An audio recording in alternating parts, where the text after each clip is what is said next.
Okay, Howie, so talk to me about what your main focus is for helping people plan financially. We're talking about travel here, and it's one of those things where everybody wants to take a vacation. They want to take a dream vacation. But these days those cost money. So what would you, yeah, it's really daunting sometimes. Even a glorified staycation can be more money in the long run if you don't plan. You need to have some level of planning. And even, for example, like a weekend at Tybee, you need to know the weekends that make sense to go there. You need to know when crush is going to happen. Do you want to go when it's going to be really busy, or do you want to pick an off weekend? It really depends, again, on what your goal is. Is it quiet time with the family? Is it a girls' weekend? So you do need to do a little planning ahead of time, but having that goal allows you to then say, okay, I want to do this, and then you can start stepping backwards and figure out a plan to actually get there.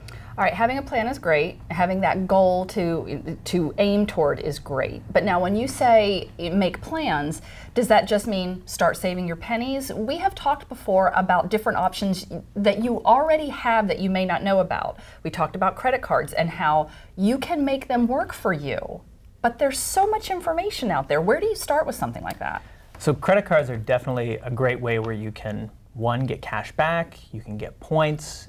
In the end, it can take your trip and bring your cost down to nothing. But it's not as though it's just magically going to appear. You've got to put a little work into it. You've got to look at the credit card you have, and you've got to figure out what the benefits are associated with them. If the whole point is to make a plan, and you're going to plan for this trip to Australia in 2015 of August, why is Priceline going to give you that cheap fare or that cheap room now? You know what I'm saying? I mean, is Priceline or Hotwire for last minute? So it can be really good for last minute. But the other thing is, if it's during a very busy season, last minute's not going to work for you. Right? So if you're going in a busy weekend or it's summer, it's specifically where you're going, you might not get the best deals.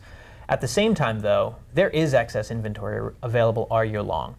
Typically, the sweet spot for booking something with Priceline is within about 90 days. That's still making a plan. Absolutely. So you may not be able to secure the hotel room 6 months out when you're looking.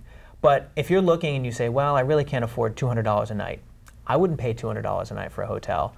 But if I know I can get it from Priceline for maybe $110 or $120, I'll keep looking. And maybe I might not be in the perfect hotel that I wanted, but I know I'm in the area that I wanted to be in, and maybe it's half a star less. You know, it is a great thing for someone that's not going to spend a whole lot of time in a hotel room.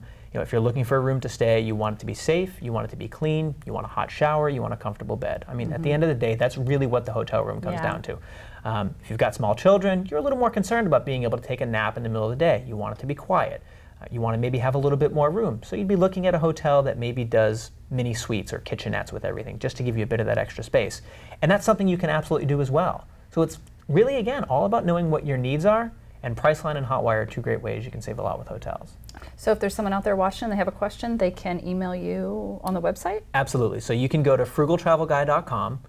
My email address is Howie, H-O-W-I-E, at frugaltravelguy.com. Don't hesitate to email me. I'm happy to answer any questions.